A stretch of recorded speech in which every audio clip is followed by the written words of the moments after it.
আসসালামু আলাইকুম রহমতুল্লাহি ওবরকাতুহু। সম্মানিত দর্শক, যুদ্ধের দামামা বেজেই চলছে। ভারত এবং পাকিস্তানের এই যুদ্ধ এটা কবে নাগাদ শেষ হবে আমরা জানি না। কাজে আলোচনার শুরুতেই যেটি আমাদের হৃদয়ের কথা, আকুতি এবং মিনতি হওয়া উচিত বিধাতার দরবারে, মহান আল্লাহ রাব্বুল আলামিনের দরবারে, আমরা যারা বিশ্বাসী, যে হে আল্লাহ, এই যুদ্ধ বন্ধ করো। এর কারণ হলো যুদ্ধ কোনো কালে কোনো জায়গাতেই সমাধান বয়ে আনেনি, কারো কল্যাণ হয়নি, বরং যুদ্ধের ফলে তছনছ হয়ে গেছে সব কিছু। সেই যে কাশ্মীরের পাহেলগামে ২৬ জন পর্যটকের মর্মান্তিক মৃত্যু, এবং সে থেকে আজ অবধি পাকিস্তান এবং ভারতের মধ্যে যে অর্থনৈতিক সংঘাত, যে রক্তক্ষয়ী সংঘাত এবং যে মানবিক বিপর্যয় শুরু হয়েছে, সেটা পানিযুদ্ধ বলুন কিংবা সীমান্তে গোলাগুলি বলুন, অথবা এয়ার স্ট্রাইক, আকাশপথে আক্রমণ বলুন, আমরা বাংলাদেশ থেকে অনেক কিছু জানছি, আবার অনেক কিছু জানছি না। কিন্তু বাস্তব অবস্থা হলো ভারত এবং পাকিস্তানের যারা সংশ্লিষ্ট জনগণ, তারা হাড়ে হাড়ে টের পাচ্ছেন যে কি ক্ষয়ক্ষতি তাদের হয়েছে। আর আমরা যারা প্রতিবেশী আছি, বিশেষ করে বাংলাদেশ ভারতের প্রতিবেশী, আমরা অনেকটা বাঘের মুখে পড়ে গেছি। এর কারণ হলো মানুষ যখন আহত হয় বা কোনো প্রাণী যখন আহত হয়, তখন তার বিবেক কাজ করে না, তার ক্রোধ একেবারে সর্বোচ্চ পর্যায়ে থাকে। এবং মানুষের একটা স্বাভাবিক চরিত্র হলো যে মানুষ যখন শক্তিশালী প্রতিপক্ষের সঙ্গে পেরে ওঠে না, তখন সে দুর্বলের প্রতি অত্যাচার করে এবং দুর্বলের প্রতি যে মনের রাগ, ক্রোধ, এটা ঝাড়ে। আপনি দেখবেন যে সারা দুনিয়াতে একই অবস্থা।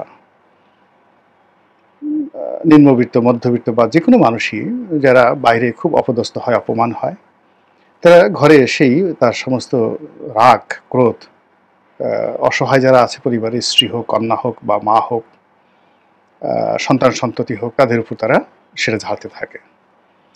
তো এখন পাকিস্তানের সাথে ভারতের যে যুদ্ধ, এটি শেয়ানে যুদ্ধ। উভয় দেশেরই পরমাণু শক্তি রয়েছে, পরমাণু অস্ত্র রয়েছে, তাদের মিলিটারি পাওয়ারও সীমাহীন। যেমন ধরুন পাকিস্তান, আয়তনের দিক থেকে পাকিস্তান ভারতের ৮ ভাগের ১ ভাগ। জনগণের দিক থেকে যদি চিন্তা করেন, ভারতে ১৩০ কোটি আর পাকিস্তানে ২২ কোটি। কিন্তু পাকিস্তানের যে মিলিটারি শক্তি, সেটা ৮.৫ কোটি, ৮.৫ লাখ, এবং ভারতে সাকল্যে ১৫ লাখ, সব বাহিনীগুলো মিলিয়ে ১৫ লাখ।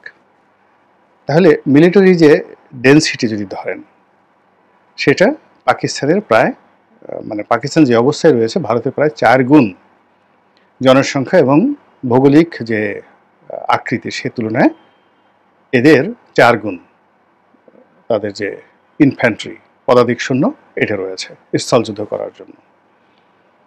২ নম্বর হলো যে এই মুহূর্তে যে টেকনোলজিক্যাল যে যুদ্ধ, ওয়ারফেয়ার বলা হয়, এআই নির্ভর বলেন কিংবা প্রযুক্তি নির্ভর বলেন, এখানেও ভারত এগোনো। সর্বাধুনিক মার্কিন প্রযুক্তির যুদ্ধ বিমানগুলো তাদের কাছে আছে, আবার একইভাবে চীনের যত অত্যাধুনিক প্রযুক্তি তাদের কাছে আছে। তুরস্কের যে ড্রোন, পৃথিবীতে এই ড্রোনের সমপর্যায়ের ড্রোন এখনো আবিষ্কৃত হয়নি, এমনকি আমেরিকাও এই ড্রোনের ধারে কাছে যেতে পারেনি। সেই ড্রোন তাদের কাছে আছে, পাকিস্তানের কাছে আছে। তো এইগুলো নিয়ে পাকিস্তান ভারতকে যে কোনো সময় একটা, যাকে বলা হয় মারাত্মক বিপদ এবং বিপত্তির মধ্যে ফেলে দিতে পারে। তখন সেই যুদ্ধটিকে ভিন্ন খাতে প্রবাহিত করার জন্য ভারত যে কাজটি করবে, সেটা আহত বাঘের মতো আশেপাশে যা কিছু পাবে সব জায়গাতেই তারা কিন্তু আক্রমণ চালাবে। নেপাল, বাংলাদেশ, তারপর মালদ্বীপ, শ্রীলঙ্কা, কোনো কিছুই এদের সেই যে রাগ, ক্রোধ, এর থেকে বাঁচবে না।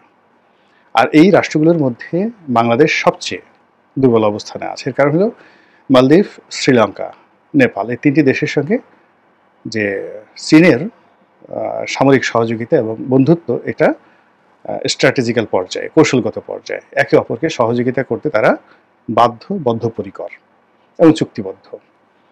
তো সেই দিক থেকে বাংলাদেশের সঙ্গে বোধহয় ভারতের যে সম্পর্ক উল্টো, অর্থাৎ আমাদের সঙ্গে ভারতের যে কৌশলগত সম্পর্ক শেখ হাসিনার জামানাতে হয়েছে আমরা জানি না, যে আমাদের সাথে তাদের যে ট্রানজিট চুক্তি রয়েছে সেই ট্রানজিট চুক্তি অনুযায়ী এখন তারা তাদের যে কোনো মিলিটারি ইকুইপমেন্ট বাংলাদেশের মধ্য দিয়ে তারা বহন করতে পারবে কিনা। আমরা সবাই আশঙ্কা করেছি যে হ্যাঁ, এই ধরনের একটা চুক্তি হয়েছে যে বাংলাদেশের ভূমি ব্যবহার করে তারা এই কাজগুলো করতে পারবে। 2 নম্বর হলো যে ভারতের সঙ্গে তাদের অনেকগুলো, অর্থাৎ শেখ হাসিনা সরকারের অনেকগুলো প্রোটোকল এবং অনেকগুলো বন্ধুত্বপূর্ণ সম্পর্ক হয়েছে। সেক্ষেত্রে এই যে যুদ্ধ হচ্ছে পাকিস্তান এবং ভারত, এই যুদ্ধে বাংলাদেশ অংশগ্রহণ করতে ভারতের পক্ষে বাধ্য কিনা, এই জিনিসগুলো কিন্তু আমরা জানি না। ইউনূস সরকার কিছু বলছে না এই ব্যাপারে, আর যাকে বলা হয় ভারতও বলছে না, আর শেখ হাসিনা সরকার তো বলেনি। তো যার জন্য পুরো জিনিসটা নিয়ে, এই যুদ্ধ নিয়ে আমরা যারা সাধারণ জনগণ আমরা নিঃসন্দেহে আতঙ্কগ্রস্ত অবস্থায় আছি। 2 নম্বর হলো যে এখানে মিস্টার নরেন্দ্র মোদী তার 2 ধরনের একটা পরিকল্পনা রয়েছে। প্রথম হলো একটা মিলিটারি প্ল্যান রয়েছে বাংলাদেশকে কেন্দ্র করে, আর দ্বিতীয়ত এদেশের রাজনীতি নিয়ে তাদের একটা প্ল্যান বি রয়েছে। আবার রাজনীতির মধ্যে তাদের যে প্ল্যান এ প্রথম পছন্দ সেটি হলো আওয়ামী লীগ কেন্দ্রিক। তো আওয়ামী লীগ কেন্দ্রিক যে রাজনীতি তার বাইরে বিএনপিকে নিয়ে, জামাতকে নিয়েও কিন্তু তাদের একটা প্ল্যান রয়েছে এবং সেটা প্ল্যান বি। আমরা সেই অনেক আগের থেকে 1991 সন থেকেই বিএনপি এবং জামাতের ব্যাপারে ভারতের যে মনোভাব সেটা আমরা দেখে আসছি। বিএনপি এবং জামাতকে ভারত বিভিন্ন সময় ব্যবহার করার চেষ্টা করেছে, কিন্তু শেষমেশ তারা যখনই সুযোগ পেয়েছে এই দুটো দলকে একটা, যাকে বলা হয়, চাপের মধ্যে ফেলে দিয়েছে, একটা গর্তের মধ্যে ফেলে দিয়েছে এবং এই দলের অনেক কিছু তছনছ করে ছেড়ে দিয়েছে। আর তারা যখন বন্ধুর বেশে বিএনপি বা জামাতে কারোর সঙ্গে অতীতে কথা বলেছে বা এখন কথা বলে, তাদের অবস্থানগত কারণে, তাদের ডিপ্লোম্যাটিক কলা কৌশলের কারণে এবং তাদের কিছু, যাকে বলা হয়, ভেরি ইফেক্টিভ নেতিবাচক কথা, মানে কর্মকাণ্ড, যেমন ধরুন বাংলাদেশ থেকে বিভিন্ন সময় অনেককে ধরে নিয়ে গেছে ভারতে, অনেকে মেরে ফেলেছে, অনেকে নেওয়ার চেষ্টা করেছে কিন্তু পারেনি। যেমন ফরহাদ মাজহারকে নিয়ে যাওয়ার চেষ্টা করেছে, এটা চেষ্টা করেছিল, কিন্তু খুলনাতে ওই এলাকাতে গিয়ে র্যাবের হাতে তার মানে তিনি ধরা পড়েন এবং র্যাব তো বুঝতে পারেনি যে এটা একটা রয়ের কারসাজি। তো র্যাবের একটা পেট্রোল টিম যখন তাকে চ্যালেঞ্জ করা হলো এই ফরহাদ মাজহারের অপহরণের বিষয়টিকে, তখন ওরা পালিয়ে গেল। আদারওয়াইজ আমরা কিন্তু ফরহাদ মাজহার সাহেবকে খুঁজে পেতাম না। তো এদের যারা সরকার বিরোধী লোকজন আছেন, মাহমুদুর রহমান সাহেব আছেন, তারপরে আমার দেশের মাহমুদুর রহমান, এদেরকে নিয়ে রয়ের অনেক প্ল্যান ছিল। সালাউদ্দিন সাহেবকে বাংলাদেশ থেকে কীভাবে নিয়ে যাওয়া হয়েছে এটা মোরালেস আমরা সবাই জানি। তো এই কারণে হলো কি, যখন আসে বন্ধুত্বের বার্তা নিয়ে, তার সঙ্গে সঙ্গে যার সঙ্গে আলোচনা করা হয় সেই ভদ্রলোক খুব অসহায় অনুভব করেন। হন তিনি সামরিক কর্তা কিংবা বেসামরিক কর্তা অথবা রাজনীতিবিদ। তিনি লন্ডনে বৈঠক করেন, সিঙ্গাপুরে করেন বা বাংলাদেশে করেন কিংবা দিল্লিতে করেন, সবসময় যাদের সঙ্গে বাংলাদেশের যারা লোকজন, তাদের একটা ভয় থাকে যে যদি আমাদেরকে অপহরণ করে তাহলে রয়ের হাত থেকে আমাদের তো বাঁচানোর মতো কেউ নেই। ফলে দেখবেন যে অনেকে দিল্লিতে বৈঠক করতে গেছেন বিভিন্ন কর্তা ব্যক্তির সঙ্গে, কিন্তু বৈঠক করতে গিয়ে তারা যেভাবে সম্রাট মহারাজাদের সামনে দাঁড়িয়ে থাকেন নত জানু হয়ে, ঠিক ওইভাবেই আমাদের অনেক বড় বড় মানুষকে আমরা সেখানে নতজানু হতে দেখেছি, সব দলেরই।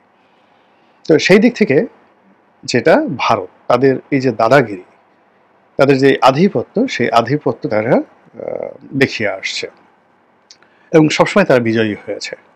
এমনকি ডক্টর মোহাম্মদ ইউনূসের সরকার যখন ক্ষমতা এলো, তারা প্রথমে চেষ্টা করেছে যে তাদের চোখে চোখ রেখে কথা বলার, কিন্তু লক্ষ্য করবেন যে ইদানিং তাদের স্বর মারাত্মকভাবে নরম হয়ে গেছে। এমনকি একেবারে এমন স্বর নরম হয়ে গেছে যার সঙ্গে অন্য কোনো কিছুর তুলনা করা যায় না। তো সেই দিক থেকে বিএনপি এবং জামাত তারা যখন কোনো আহ্বান পায় বৈঠকের জন্য, দাওয়াত পায় বা কোনো পরামর্শ পায়, ওটাকে অস্বীকার করা মানে একটা অবাস্তব বিষয়। এটি নিয়ে আমরা আবেগ তাড়িত হতে পারি কিংবা আমরা নানা রকম তাদেরকে ইনফ্লুয়েন্স করতে পারি। কিন্তু তাদের জায়গায় যদি আপনি বা আমি থাকতাম, আসলে এর বিকল্প আমাদের ছিল না। ক্ষমতার খুব কাছাকাছি ছিলাম, একেবারে খুবই কাছাকাছি ছিলাম। আবার বিরোধী দল হিসেবে সেখানেও বিরোধী দলের খুব কাছাকাছি জায়গাতে আছি। ফলে এই জিনিসগুলো তাপ, চাপ এবং উত্তাপগুলো সরকারে থাকলে কেমন হয়, বিরোধী দলে থাকলে কেমন হয়, এটা একেবারে নিজের চোখে দেখার সুযোগ হয়েছে এবং হচ্ছে। তার কাজে এখানে আবেগের কোনো বিষয় নয়, রিয়ালিটিটা মেনে নিতে হবে। যা বলছিলাম তা হলো, এখন মিস্টার নরেন্দ্র মোদী যুদ্ধে জড়িয়ে পড়েছেন পাকিস্তানের সঙ্গে, এবং এই যুদ্ধে ছলে বলে কৌশলে বাংলাদেশকে আইদার ভিলেন বানানো হবে অথবা বন্ধু বানানোর চেষ্টা করা হবে। ফলে পুরো বাংলাদেশের সব কিছু কিন্তু এলোমেলো হয়ে তো আসেই, আরও এলোমেলো হয়ে যাবে। হিজিবিজি বা হিজিবিজি, ইজিবিজি, হিজিবিজি, হিজিবিজি, মানে অনেকগুলো মানে এখানে সার্কেল তৈরি হবে যেখানে আপনি মূল সার্কেলটি খুঁজে পাবেন না। এরই ধারাবাহিকতায় বিএনপিকে নিয়ে, জামাতকে নিয়ে তাদের যে খেলাধুলা চলছিল এই যুদ্ধ পূর্ববর্তী সময়, সেই খেলাধুলা আরও জটিল হয়ে পড়বে এবং সেই জটিল পরিবেশ এবং পরিস্থিতি তারা বিভিন্নভাবে, মানে তারা লোভ দেখাবে, লালসা দেখাবে, ভয় দেখাবে, এবং আমাদের যতটুকু রাজনীতির যে উইল ফোর্স রয়েছে সেই উইল ফোর্সটা আসলে আমরা হয়তো এখন অনেকে ফেসবুকে দেখানোর চেষ্টা করছি, ইউটিউবে দেখানোর চেষ্টা করছি, কিন্তু প্র্যাকটিক্যালি এখানে নানা রকম সমীকরণ তৈরি হয়ে গেছে। রাজনীতিতে এই মুহূর্তে বাংলাদেশে আসলে কোনো জনপ্রিয় গল্প নেই, কোনো আইডিওলজি নেই। মানে বাংলাদেশে রাজনীতিতে আপনি মানুষকে একীভূত করবেন এইরকম একটা এজেন্ডা বা গল্প বা চিত্রনাট্য, এটি ছাড়া রাজনীতি জমে না। যেমন ধরুন, বঙ্গবন্ধু ৬ দফাকে নিয়ে একটা ডকুমেন্টারি করলেন। প্রথমে কাহিনী বললেন যে আমাদের এই শোষণ করছে, এই করছে, তারপর সেই কাহিনীটিকে বাস্তবে রূপান্তরিত করার জন্য হি মেড সাম ডকুমেন্ট, সেটা ৬ দফা। সেই ডকুমেন্টকে ম্যাটেরিয়ালাইজ করার জন্য তিনি যে সকল কাজকর্ম করলেন তাতে জনগণ সাড়া দিল। আবার বঙ্গবন্ধুর বিরুদ্ধে জাসদ এবং অন্যান্য যারা লোকজন আছে তারা মেড সাম স্টোরি, শেখ কামাল ব্যাংক ডাকাতি করেছে, সোনার মুকুট দিয়ে তার বিয়ে হয়েছে, এরকম নানা রকম কাহিনী, এবং এটাকে তারা বিশ্বাসযোগ্য করে ফেলল। তারপরে মুজিব হটাও আন্দোলন। এই যে একটা কাহিনী রচনা করে, সেই কাহিনীটাকে আদর্শ বানায় এবং দেখায় যে এই কাহিনী বা গল্প এর সঙ্গে দেশের স্বার্থ জড়িত, জাতির স্বার্থ জড়িত, জনগণের স্বার্থ জড়িত, এবং জনগণ সেটা বিশ্বাস করে। এবং তখনই একটা আন্দোলন বা যা কিছু তার সঙ্গে বহু মানুষের বিশ্বাস একীভূত থাকে, তখনই সেখানে একটা যাকে বলা হয় আন্দোলন গড়ে ওঠে, রূপরেখা গড়ে ওঠে, অ্যাঙ্গার গড়ে ওঠে, প্রেম, ভালোবাসা, উন্নয়ন গড়ে ওঠে। বর্তমান জামানাতে এই মুহূর্তে বাংলাদেশের ওই রকম কারোর কাছে কোনো গল্প নেই। ডক্টর ইউনূস এখন এমন কোনো কিছু করছেন না, এমন কোনো কথা বলতে পারবেন না যা কি না তার গল্প শুনে, তার চিত্রনাট্য শুনে লোকজন একীভূত হয়ে এক জায়গায় দাঁড়াবে। এবং সেগুলো প্রমাণ করার জন্য আবার তার হাতে কোনো ডকুমেন্ট নাই। তিনি এখন শেখ হাসিনা বিরোধী যে সকল কর্মকাণ্ড বা কথাবার্তা তার লোকজন বলছে, এই জিনিসগুলো খাওয়ানো যাচ্ছে না। আবার সারা বাংলাদেশে যে চাঁদাবাজি যা কিছু হচ্ছে এটা নিয়ে তিনি যা করছেন তাও জনগণ রেসপন্ড করছে না। বিএনপির একই অবস্থা। বিএনপি ক্ষমতায় আসবে, ক্ষমতায় আসার জন্য তাকে আওয়ামী লীগ খুব খারাপ, তাদের সেটা ভালো তারা দিবে, এই কথাগুলো তাকে তো বলতে হবে পথে ঘাটে মাঠে। ইউনূস সাহেব খুব খারাপ, এই দিন থাকতে হবে, এই কথাগুলো এখন আর তার কোনো চিত্রনাট্য লোকজন খাচ্ছে না, বিকজ পথে ঘাটে মাঠে একই অবস্থা যে আগেই ভালো ছিলাম, এই কোন চাঁদাবাজি শুরু হলো। এটা হলো বাস্তব। জামাতের একই অবস্থা, আল্লাহর আইন, তারপরে সৎলোকের শাসন, এই জিনিসগুলো কেমন, এটা জামাতের এই গত 7-8 মাসের অ্যাক্টিভিটিসের কারণে, তাদের যে ইনস্টেবিলিটি, অস্থিরতার কারণে তাদের সেই জিনিসগুলোতে জনগণ আর রেসপন্ড করছে না। হ্যাঁ, এখন রেসপন্ড করছে একেবারে ডেডিকেটেড যারা কর্মী, আওয়ামী লীগের কর্মী, বিএনপির কর্মী, জামাতের কর্মী, তারা। কিন্তু মাস পিউপিল এখানে তাদের কোনো আগ্রহ নাই। সিমিলারলি মিলিটারি শাসন সম্পর্কে অনেক কথাবার্তা বলে, কিন্তু সামরিক বাহিনীর দক্ষতা, কর্মদক্ষতা যা কিছু আছে, অতীত রেকর্ড সব মিলিয়ে ওটাকে নিয়ে একটা আবেগ তৈরি হতে পারে, বা অনেকে এদের ব্যর্থতা এজন্য হয়তো তাদের সফলতা কামনা করতে পারে, কিন্তু ultimately no general have any good dialogue, or any good evidence or any যেটাকে বলা হয় চিত্রনাট্য, যে কোনো একটা চিত্রনাট্য গল্প তাদের হাতে আছে যেটাকে কেন্দ্র করে তারা এই কাজটি করতে পারে, সেটি নেই। আর এই দুর্বলতাটা ভারত বুঝে। চাণক্য নীতিতে যখন এরকম একটি অবস্থা তৈরি হয় তখন কি হয়, ঘোলা পানিতে মাছ শিকার করে। যেহেতু বাংলাদেশের এই রাজনীতির অঙ্গনটি ঘোলা, সবাই যার যার অবস্থাতে ইয়ানফসি করছে, তখন এর মধ্যে যার যতটুকু আছে সম্বল, মান সম্মান ইজ্জত থেকে শুরু করে এগুলোকে ছিনিয়ে নিতে হবে। ছিনিয়ে নিয়ে এরপর এতটা অসহায় দুর্বল করে দিতে হবে যে ভারতের আশ্রয় ছাড়া, ভারতের সহযোগিতা ছাড়া এদের কাছে আর কোনো বিকল্প আসবেই না। এবং সেই যে plan B mister Narendra Modi, তার এই ভারত পাকিস্তান যুদ্ধের এই সময়টাতে মরণ কামড় দিয়ে তিনি সবাইকে বুঝিয়ে দেবেন। মহান আল্লাহ আমাদের সবাইকে হেদায়েত দান করুন এবং হেফাজত করুন। আসসালামু আলাইকুম ওয়া রাহমাতুল্লাহি ওয়া বারাকাতুহু।